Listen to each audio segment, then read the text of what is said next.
New year, new me, but I'm still playing the same shit that I always have. So it's been a little while since I made my Boom Shoot tier list, and since then, I've had some more retro shooter experiences. Now, it's not enough to make another entire list, but it is enough to make a video out of, because you need more slop, and I need something to keep me busy.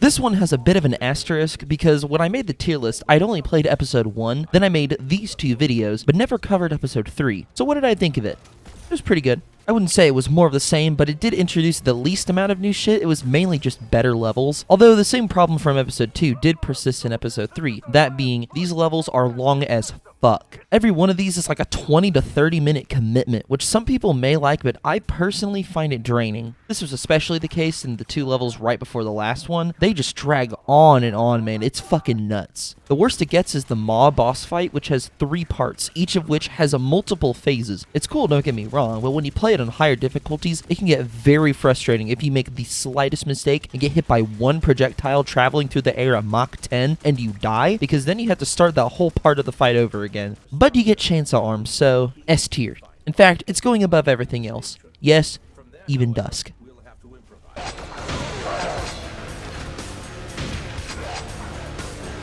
I debated for a while on whether to make a video on Quake 2 or not, but it never ended up happening. Regardless, I played through all of Quake 2 and its expansions, and I had a lot better of a time with it than I thought I would. I definitely like the arsenal a lot more than the first Quake. Having a minigun instead of a super nail gun is definitely an improvement. I also enjoyed the Hyper Blaster and a BFG 10K. They made things a lot more fun. But I'm somewhat on the fence about the enemies, at least in comparison to Quake 1. A lot of the time, it can feel really annoying to fight anything in Quake 2 because every enemy past the first grunt just feels so tanky. Every enemy feels like way more of an ammo sink than I think they should, and this applies to the expansions as well. Speaking of the expansions, they were fine. The original 2 both kind of did the same thing, where they added a few new guns, maybe a new enemy, and other than that, it's just, here's some more levels to run around in. They were fine at best, but then there's Call of the Machine. I loved Call of the Machine. Each level was huge and highly detailed, which really hit the feel of Quake 2, and most of them take place outside, which I think is a lot better than the metal rooms in the base game. The bosses were also interesting, even if they were simple. They still shook things up, so it was fun. A tier.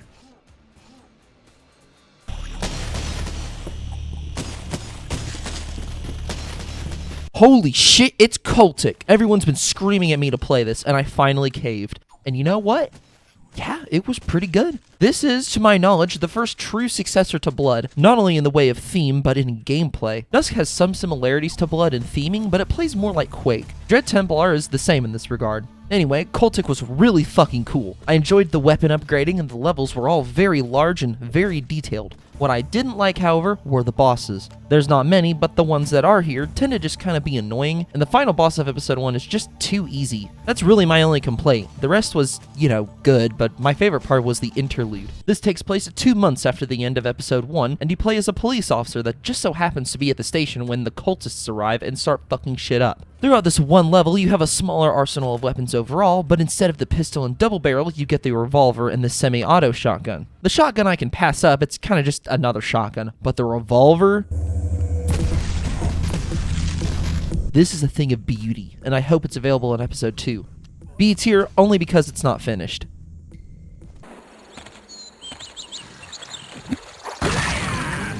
A true boom shoot, one piece of the Build Engine trilogy, and a good time all around. Shadow Warrior Redux was my most recent boom shoot escapade. When I made the tier list video, I had actually not beaten it before, and judged it solely on the first 3 levels. Holy shit, who knew an opinion-oriented video could be so shoddily put together? Well, anyway, I played through the 2 main episodes, not Twin Dragon or Wanton Destruction though, since they're expansions. I'll eventually play them for completion, but at least for this video, I didn't find it necessary. With that in mind, Shadow Warrior was pretty short in comparison to Blood and Duke, with only 20 main missions split across 2 episodes. The first episode is only 4 levels long, while the second is 16. This isn't counting secret levels, which technically brings the level count to 22. So, what did I think of this shorter experience? Well, I thought it was pretty great.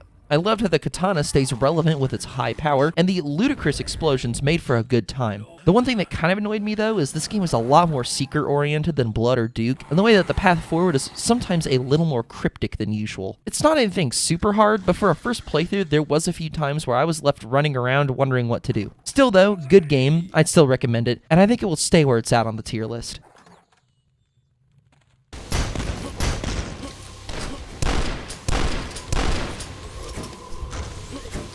Dusk! We love Dusk. Some of us don't, but most of us do. We all got treated to a very special update for the game because for the 5th anniversary of the full release of Dusk, the lads in New Blood went and remastered the whole goddamn thing, and they added Steam Workshop functionality. Originally, I thought it would just be the enemies and weapons getting overhauled, but no, everything in the game has been remodeled and retextured to truly fit the title of a Dusk HD. Now it is still the same game as before, but just with more visual clarity as to what the hell you're looking at. It was a really fun time playing through this again, especially since it's been a while since I played through the whole game. Probably at least 2 years, maybe 3. The bonus of now having a Steam Workshop page is also huge for increasing the game's lifespan, as well as giving people who've played the shit out of it more video game to play. They also added a new secret weapon, the Claw of the Flesh. The best part is that all of this is free, so after you pay the toll of a measly $20, you get the original experience, the remastered version, and it has Steam Workshop for easy modding. Very cool, still at S tier.